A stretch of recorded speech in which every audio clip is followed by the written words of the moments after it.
विदर्भ के जो लोगों का जो प्यार है, मतलब अलग ही लेवल का प्यार विदर्भ के लोग करते हैं कि भयंकर भयंकर प्रेम। मुझे लगता है मैं पूरे रग रग में मेरे विदर्भ है भरा, सीरियसली रग रग में एकदम। मतलब अपने विदर्भ में इतने सारे कलाकार होते हुए भी उनको चांस नहीं देते हैं, तो ये हमेशा ही इस तरह का भेदभाव मराठी इंडस्ट्री करते आई है।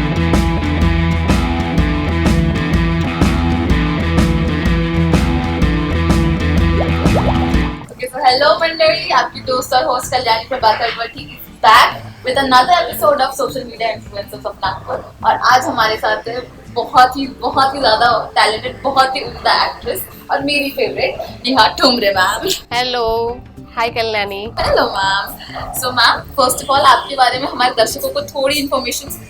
मेरा नाम नेहा ठोमरे है और आप सभी लोग मुझे ठोमरे बाई ये कैरेक्टर से जानते हैं। और बेसिकली मैं पुलगांव से हूँ और उसके बाद में पढ़ाई मेरी 12th तक पुलगांव में हुई। फिर मैंने इंजीनियरिंग किया पुणे में और फिर एमटेक किया मुंबई में। फिर उसके बाद मैं वहाँ पे नौकरी करती थी एंड देन फिर मैं यहाँ पे नागपुर में आई। यहाँ पे मैंने समाज कल्याण में काम किया और अभी नेशनल लॉ यूनिवर्सिटी में मैं काम करती हूँ। तो यस, ऐसी मेरी एजुकेशनल और प्रोफेशनल जर्नी रही है। और आर्ट का अगर आप बात करेंगे तो बचपन से ही मैं नाटक वगैरह में इंटरेस्टेड थी। तो स्कूल में प्लेज में पार्टिसिपेट करती थी पुलगांव में। फिर पूना जाने के बाद में और एक्सपोजर मिला, मतलब ऐसा बोल नहीं सकते कि एक्सपोजर मिला, बट ऐसा लगा कि और बड़े पैमाने पे हमने करना चाहिए करके। तो फिर वहाँ पे मैंने बाकी आर्टिस्ट्स को देखा तो और ज़्यादा आर्ट में मेरा इंटरेस्ट बढ़ा। Okay, so first of all shout out to Pulgaon because this is Pulgaon की गैंग। जितने भी लोग पुलगांव से देख रहे हैं, देखो आपकी दोनों बच्चियां यहाँ पे अच्छा करती हैं। Yes. ट्राई कर रही है अच्छा करने का। Yes. एक मैम तो बहुत प्यारे से करते हैं। तो मैम, आई थिंक आप हमारे जैसे लोगों के लिए बहुत बड़ी इंस्पिरेशन है जो एक छोटे शहर से आते हैं। एंड वही मैम, आर्ट एक ऐसा फॉर्म है जो हम तक कभी पहुंचता नहीं है। राइट। तो आपका फर्स्ट एक्सपीरियंस एक्सपोजर आर्ट के साथ कैसा था कि आपने सोचा कि यार मैं ये सब चीजें करना चाहती हूँ? नहीं, यू आर राइट कि जब हम बहुत छोटे से गांव से होते हैं तो हमारा एक्सपोजर बहुत लिमिटेड होता है। तो सेम मेरे साथ भी हुआ क्योंकि मेरे पेरेंट्स फार्मर कम्युनिटी से है और छोटा सा पुलगांव और उसके बाजू में विटाड़ा, वहाँ जहाँ हमारी खेती है। तो ऐसा है कि वो इतना छोटा है कि वहाँ पे एक्सपोजर के नाम पे कुछ भी नहीं है। तो जब मैं पूना गई और मैंने देखा कि लोग किस तरह से वहाँ पे ड्रामा कर रहे हैं या आर्ट परफॉर्म कर रहे हैं, तो ये देख के तो मैं इंस्पायर कम और डिप्रेशन में ज़्यादा चली गई क्योंकि मुझे लगा नहीं कि मैं उनके साथ खड़ी भी रह सकती हूँ करके। तो एक कॉन्फिडेंस का इशू बहुत बड़ा आया वहाँ पे। और फिर उसके बाद थोड़ा थोड़ा अपने आप को सेल्फ डेवलप करते गए, थोड़ा थोड़ा कॉन्फिडेंस। मतलब हम जब गांव से आते हैं तो हमें पहले तो अपने आप को कॉन्फिडेंट बनाने में ही आधा टाइम चला जाता है क्योंकि हम दूसरे शहर के बच्चों को देख के इतना अपने आप को अंडर एस्टिमेट फील करते हैं कि तो बहुत मुश्किलें गई। लेकिन आफ्टर ऑल मुझे करना था तो मुझे उसके साथ फाइट करना ही पड़ा और फिर आगे आना पड़ा। मैम, आई मीन आप कंटेंट क्रिएटर तो है ही, बट आप बहुत उम्दा एक्ट्रेस है। एंड छोटों की जर्नी और कंटेंट क्रिएशन की जर्नी ये स्टार्ट कैसे किया? स्कूल्स में मैं बहुत इंटरेस्टेड रहती थी, ड्रामाज में, सिंगिंग में। मतलब कुछ भी कंपटीशन होता था स्कूल में तो मैं पार्टिसिपेट करती थी। मुझे बहुत अच्छा लगता था स्टेज पे जाना। हालांकि मैं बहुत अच्छी थी नहीं वो चीज़ों में, बहुत बार फेल भी होती थी। I was not a best person in any of the field, but I use to participate. तो ये मेरा मंत्र रहेगा सबके लिए कि आप लोग एटलीस्ट ट्राई कीजिए, आपको वो चीज़ में बेस्ट होने की ज़रूरत नहीं है। और फिर ऐसे ही पार्टिसिपेट करते करते फिर पूना मुंबई जाने के बाद में भी मैंने फिर से ट्राई किया। हालांकि मैं बेस्ट तब भी नहीं थी, तो एक्सप्लोर करते गई और ऐसे ऐसे करते ही फिर चीज़ें मिलती गई और चीज़ें करते गए। और ये जर्नी आपकी सोशल मीडिया पे आने की, सोशल मीडिया का ख्याल कैसे आया और आपने स्टार्ट कब और कैसे किया? वैसे तो ख्याल लॉकडाउन में ही आया। उसके पहले तक तो मैं ड्रामा तक ही सीमित थी। मुझे नाटक ही बहुत अच्छा लगता था, मतलब लाइव परफॉर्मेंसेस देखना मुझे बहुत अमेजिंग लगता था कि वाओ, ऑन द स्टेज कर रहे हैं और ऑन द स्टेज इतना बोल रहे हैं, इतने सारे कैरेक्टर्स मिक्स एंड एक जादू जैसा लगता था वो चीज़। रादर देन सिनेमा मुझे थिएटर बहुत ज़्यादा अट्रैक्टिव लगता था। फिर लॉकडाउन लगने के बाद में जब बाहर के परफॉर्मेंसेस हम नहीं देख पा रहे थे ड्रामा के, तो मैंने सोचा कि क्यों ना मैं थोड़ा सा कुछ तो वीडियो टाइप्स का मैं बना के देखूँ। 2-3 वीडियो बनाए और फिर मेरा तीसरा ही वीडियो वायरल हो गया। श्वेताच्या वाटण्या, तो वो इतना वायरल हुआ कि मेरे रातों रात 500 से जो सब्सक्राइबर थे यूट्यूब पे वो डायरेक्ट 25,000 हो गए। तो इस तरह से वो जर्नी शुरू हुई हमारी और फिर करते गए काम। और अभी चल रही है बहुत अच्छी तरीके से और माशाल्लाह बहुत लंबी चलेगी। तो मैम जिस तरह का कंटेंट बनाती है that is Varhadi content. Yes. Varhadi क्या होता है कि जो सेंट्रल जो हमारा विदर्भ है वहाँ की जो डायलेक्ट और भाषा है उसे वराडी बोलते हैं। Yes. एंड ये भाषा हम जैसे लोगों की है, जो हम लोग जो गाँव कस्बों से आते हैं, ये हमारी भाषा है। और मैम को उस आर्ट फॉर्म को, डायलेक्ट को पैन इंडिया तक लेके गए हैं। तो मैम ये यही निश क्यों? आप तो बहुत चीजें कर सकते हैं, हाँ। ये क्यों? मुझे लगता है कि I should represent my culture. जहाँ से मैं आई हूँ मुझे उस चीज़ के बारे में बोलने के लिए, करने के लिए शर्म नहीं आनी चाहिए। और क्या होता है ना कि जब हम विदर्भ के लोग पुणे मुंबई जाते हैं या अगर हम फिल्म इंडस्ट्री में ट्राई भी करना चाहते हैं तो हमारी भाषा बहुत आड़े आती है। लोग ना हमें बहुत शुद्ध मराठी बोलने के लिए ये करते हैं, लाइक फोर्स की, अरे आपकी भाषा ऐसी क्यों है, आप थोड़ा हमारे टाइप का बोल के देखो ना, तो आपको रोल्स भी नहीं मिलते। ये कारण। तो मुझे वराडी भाषा में पहले से इंटरेस्ट था क्योंकि मुझे बहुत अच्छी लगती है वो भाषा, मतलब जो भी बोलता है मुझे सुन के बहुत मजा आता है उसमें। तो इसलिए मैंने सोचा क्यों नहीं मैं अपना ही भाषा को लेके, जिस चीज से मुझे लथाड़ा गया कि आप अपनी भाषा अच्छी क्लीन करके आओ तभी हम आपको रोल देंगे, क्यों ना मैं इसी का हथियार बना के अपना कुछ शुरू करूँ, जिससे मुझे लगता है कि जो न्यूनगंड बच्चों के मन में आता है अपने भाषा को लेके, वैसे ऑलरेडी कितने सारे न्यूनगंडों के साथ हम शहर जाते हैं, तो एटलीस्ट कुछ तो कम होगा और एटलीस्ट वराडी भाषा को उसका जो ड्यू रिस्पेक्ट है वो मिलने की ये मेरी एक, यू कैन से, एक सोशल लड़ाई है। और मैम का और है देखिए, मैम की जो नीश है, मैम का जो टॉपिक है वो मैम वीडियोस, कॉमेडी वीडियोस तो बनाती है बट साथ में सोशल इश्यूज को भी टारगेट करती है। Yes absolutely. वो बहुत ही काबिले तारीफ चीज है, क्योंकि कुछ चीजें ऐसी होती है कि अगर आप सोशल चीजें उठाओगे तो शायद व्यूज नहीं आएंगे, बट मैम जिस अच्छी तरह से उस चीजों को बताती है तो मैम वो प्रेरणा का स्रोत, अगर आप इस चीज के बारे में बता। जैसे आपको बोली हूँ कि बहुत छोटे से गांव से जब हम शहर जाते हैं तो बहुत सारी मुश्किलें हम झेल के जाते हैं। और मेरा बैकग्राउंड भी ऐसा था कि पेरेंट्स खेती करते थे, तो विदर्भाचे शेतकरी तर यू ऑलरेडी नो कि कैसी दयनीय अवस्था है। तो ये सब, और मैं पढ़ाई में भी अच्छी स्टूडेंट थी, ऐसा नहीं है कि मैं कलाकार हूँ तो मैं पढ़ाई में कहीं ना कहीं अच्छी नहीं हूँ इसलिए यहाँ गई। मैं वहाँ पे भी मेरिटियस स्टूडेंट थी और कला में इंटरेस्ट होना उसके साथ साथ की चीज़ है। तो ये सब चीज़ें मैं काफ़ी सोचती थी कि ये ऐसा क्यों है कि हम लोग शहर में इतना सारी सुविधाएं, हमारे पास इतने कम रिसोर्सेस क्यों। मुझे याद है मेरे गांव में इलेक्ट्रिसिटी जो हम बोलते हैं 15-15 घंटे लाइन नहीं रहती थी, कभी कभी 2-2 दिन लाइन नहीं रहती थी। मेरे घर में टॉयलेट मुझे लगता है मेरे इंजीनियरिंग होते होते आया होगा। तो मुझे लगता है यहाँ कहीं ना कहीं मेरी पढ़ाई भी काम आई। मुझे जो है आर्ट मजाक का मीडियम नहीं रखना था, मैं चाहती थी कि ये एक एक्टिविज्म का मीडियम हो जिसमें मैं अपने सोशल, जो मैं सोचती हूँ, जो मैंने महसूस किया है, वो अपने सोशल इश्यूज़ के बारे में भी मैं बात करूँ, लोगों को जागरूक करूँ, लेकिन कॉमेडी माध्यम से जागरूक करूँ। आई थिंक यही वुमेन एम्पावरमेंट है। मैम बहुत अच्छा एग्जाम्पल है। मैम बहुत ही अच्छे अकेडमिकली बहुत अच्छे लेवल पे आज तक रही है, अभी भी मैम बहुत सही तरह से काम कर रही है। और साथ में कंटेंट क्रिएशन करना, ये तो बहुत अलग अलग चीजें, ईस्ट और वेस्ट चीजें, और मैम वो दोनों को साथ में लेके दोनों में सक्सेसफुल है। सो मैम ये बैलेंस कैसे कर लेती है आप? दोनों भी चीज़ों में मेरा इंटरेस्ट है, तो मुझे कहीं ना कहीं लगता है कि अब आता आहे स्वतःला इंटरेस्ट तर कर तू तो करना ही पड़ता है और फिर वो करती ही हूँ, क्योंकि एजुकेशन कभी भी वेस्ट नहीं जाता है। और मैं तो जितने भी सुनने वाले हैं उनको हमेशा बोलूँगी कि आप भले ही कंटेंट क्रिएशन में इंटरेस्ट रखते होंगे, फिर भी आप अपनी पढ़ाई कंप्लीट कीजिए। मैं भी बीटेक एमटेक हूँ और मैं अभी पीएचडी करने वाली हूँ। पढ़ाई करते हो तो आप और अच्छा कंटेंट बना पाओगे और डेप्थ आपके कंटेंट में आएगी। मैम जब फर्स्ट वीडियो, मतलब जब आपने वीडियो बनाना स्टार्ट किया, हम पापा को पता था, और जब पता चला तो उनका रिएक्शन कैसा था? नहीं, उन्हें नहीं पता था। बेसिकली उनके पास स्मार्टफोन भी नहीं था, नॉर्मल फ़ोन था, और अच्छा ही था कि नॉर्मली फ़ोन था, क्योंकि अगर मैं पूछती और परमिशन लेती तो मुझे नहीं लगता कि मुझे परमिशन मिलती।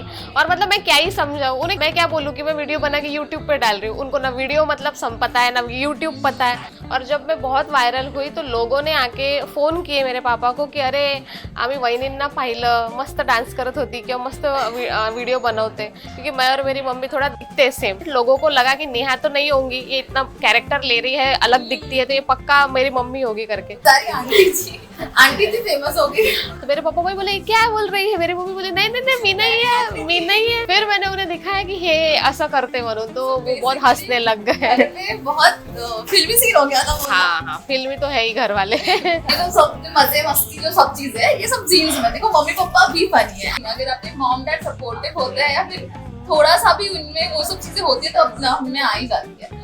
फर्स्ट जब वायरल हुआ मैम वीडियो कोई भी, जब लगा कि एक्चुअली में इतने लोग देख रहे तो वो फीलिंग कैसी थी एंड कैसा लगा था?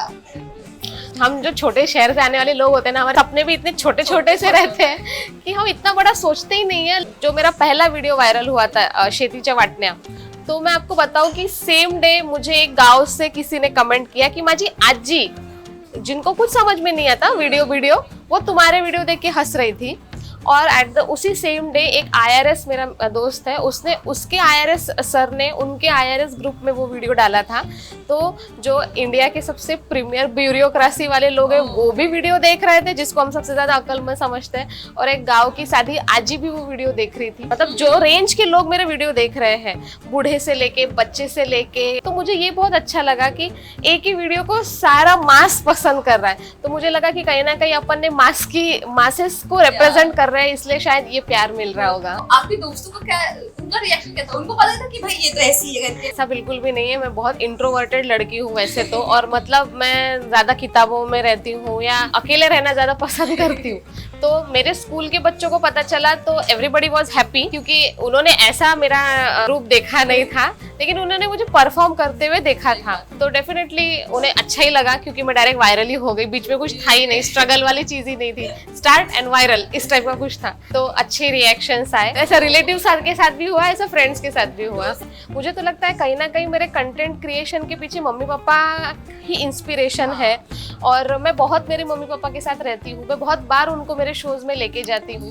तो जैसे जैसे अब वो बूढ़े हो रहे हैं राइट, तो हमें उन्हें, जैसे उन्होंने हमें बचपन में संभाला है वैसे हमें उन्हें अभी संभालना चाहिए। उन्हें नए नए चीज़ों पे एक्सपोज करना चाहिए, नई नई जगहों पे लेके जाना चाहिए, नए एक्सपीरियंसेस दिलाना चाहिए, क्योंकि उनके पास कम जिंदगी बची हुई है। मैं सबको बोलूँगी कि अपने मम्मी पापा का ख्याल रखो, ज़्यादा से ज़्यादा समय आप उन्हें दो, उनके साथ अच्छे से रहो।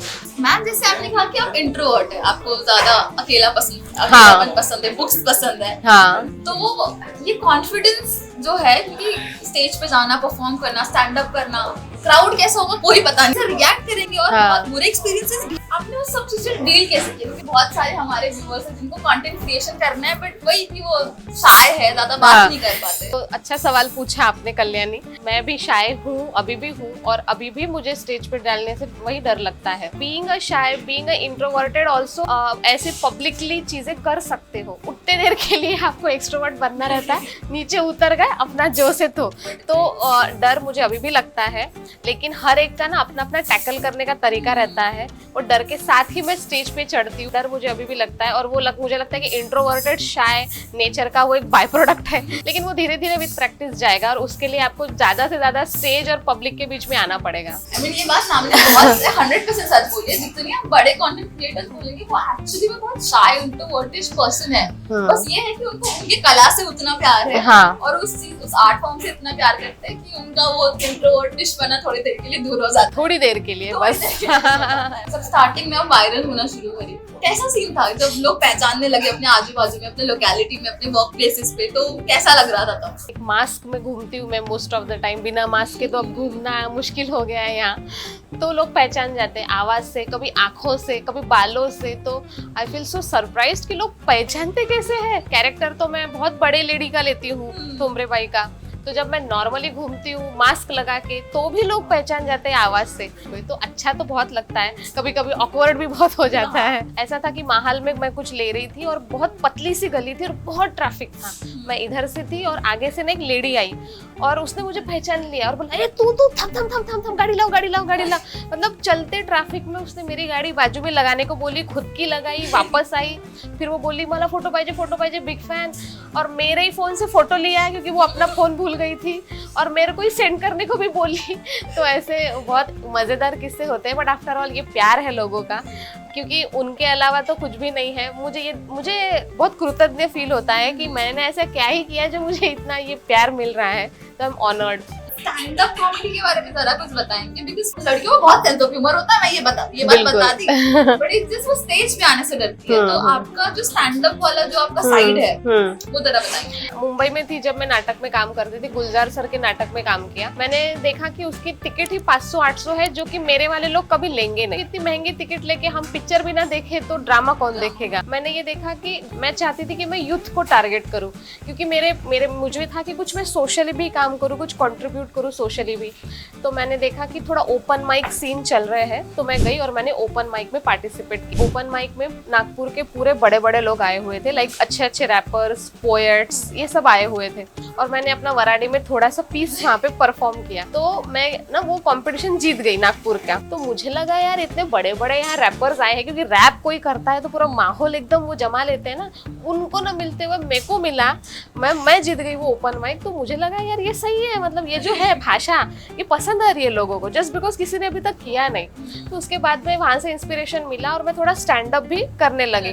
फिर उसके बाद मुझे भाड़ीपा जो एक डिजिटल कंटेंट क्रिएटर कंपनी है उन्होंने चूज किया, और फिर उन्होंने मुझे उनके टीम में लिया और उन्होंने ट्रेन किया फॉर अ वीक। फिर उसके बाद हम पूरे महाराष्ट्र में हमने शो किया। मैंने यूट्यूब के थ्रू भी अच्छा कर रही थी, तो फिर मुझे उन्होंने आर्ट एंड एक्टिविज्म एक टॉक रखा था यूएसए में। तो वो उस टाइम पे लॉकडाउन के कारण ऑनलाइन हुआ, तो ऑनलाइन में वहाँ पे पैनलिस्ट थी। फिर उसके बाद में भी इंडिया में बहुत सारे बैंगलोर और भी 2-3 जगहों पे पैनलिस्ट रही हूँ आर्ट एंड एक्टिविज्म को लेके।